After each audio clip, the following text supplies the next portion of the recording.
Hello friends, শুভ শুভ সকাল। সবাই কেমন আছেন? আমরা তো খুবই ভালো আছি। আপনাদের আজকে একটা মজার কিছু দেখাবো। দেখুন, এটা কারা কারা পছন্দ করেন কমেন্ট করে বলবে কিন্তু। দেখো, এখনই জমি থেকে ধরে আনছে, খুব সকাল সকাল 5টায় গেল, এখন 6:30 বাজে।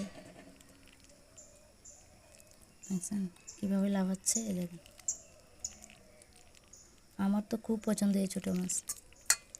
আপনাদের কার কার পছন্দ কমেন্ট করে বলবে তো।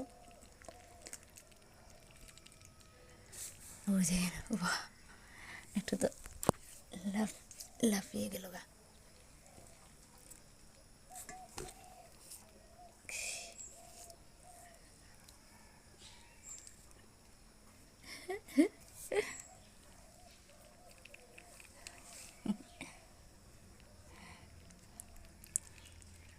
টাটা। যদি ভালো লাগে লাইক কমেন্ট শেয়ার প্লিজ।